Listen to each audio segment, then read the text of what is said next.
Hello everyone, welcome back to our channel Kalyani's family vlogs. ఈ సమ్మర్లో మనకి తీయగా చల్లగా ఏదైనా తినాలనిపిస్తుంది కదా. దానికోసం రిచ్ క్రీమీగా సూపర్ టేస్టీగా ఇంట్లో ఉండే సింపుల్ ఇంగ్రీడియంట్స్తో ఈ స్వీట్ని ఒకసారి ట్రై చేయండి. మీ ఇంట్లో వాళ్ళే కాదు, ఇంటికి వచ్చిన గెస్ట్లకైనా కూడా సింపుల్గా తక్కువ టైంలో చేసి పెట్టేయచ్చు. చాలా టేస్టీగా ఉంటుంది. మీ అందరికీ తెలుసు కదా, నాకు ఎక్కువగా పిల్లల కోసం అంటే పిల్లలు ఇష్టపడే విధంగా ఏదైనా చేయడానికి నేను ఎక్కువ ఇంట్రెస్ట్ చూపిస్తాను. అలా నేను చాలా వెరైటీస్ చేస్తూ ఉంటాను. అంతేకాకుండా రీసెంట్గా ఇంటికి వచ్చిన గెస్ట్లకు కూడా దీనిని ఇచ్చిన తర్వాత ఇంట్లో చేసిన స్వీట్ అని చెప్పిన తర్వాత వాళ్ళైతే నిజంగా చాలా టేస్టీగా ఉందని చెప్పి చాలా బాగుంది అనేసి అయితే మంచి కాంప్లిమెంట్స్ కూడా ఇచ్చారు. సో రెసిపీని మీకు కూడా షేర్ చేసేస్తున్నాను.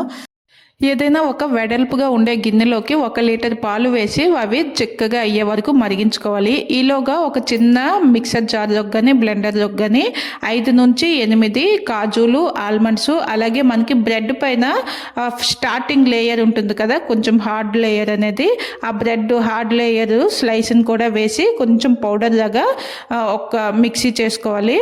తర్వాత మనకి పాలు ఇలా మరుగుతున్నాయి కదా, టేస్ట్కి సరిపడా షుగర్ని కూడా యాడ్ చేసుకొని మనం మిక్సీ పట్టుకున్న పౌడర్ ఉంటుంది కదా, దీనిని జస్ట్ ఒక 2 స్పూన్సే వేసుకోవాలి, లేదంటే పాలు అనేవి ఎక్కువ చిక్కగా అయిపోతాయి. ఇలా 2 స్పూన్స్ వేసుకున్న తర్వాత ఈ పాలని మరికొంచెంసేపు మరిగించాక దీనిని పక్కన పెట్టి పూర్తిగా చల్లగా అయిన తర్వాత వీటిని మనం ఫ్రిడ్జ్లో పెట్టుకోవాలి.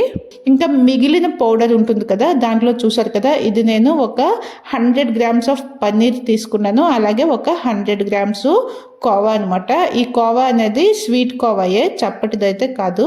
ఇలా స్వీట్ కోవా తీసుకున్నాను. లేదా మీరు నార్మల్ కోవా యూస్ చేసినట్టయితే టేస్ట్కి సరిపడా మిల్క్ మేడ్ కానీ లేదా షుగర్ని కానీ యాడ్ చేసుకోవచ్చు.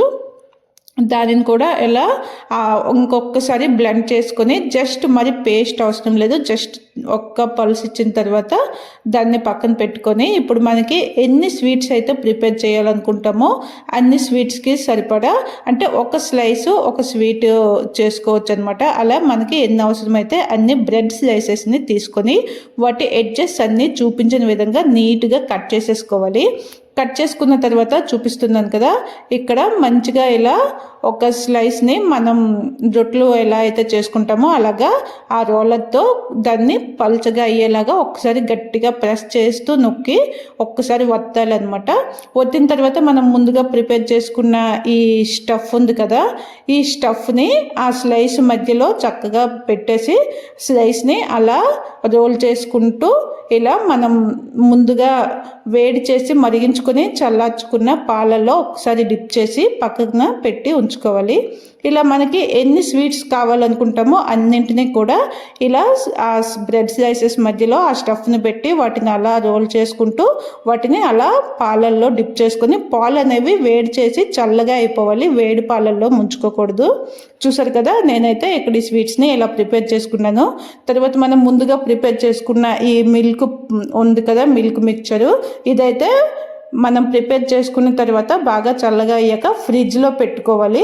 ఫ్రిడ్జ్లో పెట్టుకున్న తర్వాత చూసారా, ఇక్కడ నేను బాగా ఎక్కువ మరిగించేసాను. ఇంకా మనం ఆ పౌడర్ని కూడా వేయడం వల్ల థిక్నెస్ బాగా ఎక్కువ అయిపోయింది అనమాట. ఇంకొంచెం పలుచగా ఉంచుకున్నా బాగుంటుంది. ఇప్పుడు మనం ప్రిపేర్ చేసుకున్న ఈ బ్రెడ్ రోల్స్ పైన కాచి ముందుగా రెడీ చేసుకున్న ఈ మిల్క్ మిక్చర్ని ఇలా వేసుకొని 1-2 నిమిషాల తర్వాత చక్కగా ప్లేట్లోకి వేసుకొని సర్వ్ చేసేయడమే. ఇంకా మీకు కావాలి అంటే పైన నచ్చిన డ్రై ఫ్రూట్స్తో గార్నిషింగ్ చేసుకుంటే, అంటే ఎవరైనా గెస్ట్లకు పెట్టాలి అనుకుంటే మంచిగా గార్నిషింగ్ చేసుకుంటే చూడడానికి కూడా చాలా బాగుంటుంది. స్వీట్ టేస్ట్ అయితే చాలా బాగుంటుంది. ఈ సమ్మర్లో తప్పకుండా ట్రై చేయండి. పిల్లలకి, పెద్దవాళ్ళకి అందరికీ కూడా చాలా బాగా నచ్చుతుంది. మరి మన ఈ స్వీట్ రెసిపీకి ఒక చిన్న లైక్ చేసి ఛానల్ని వెంటనే సబ్స్క్రైబ్ చేసుకోండి. Thank you for watching.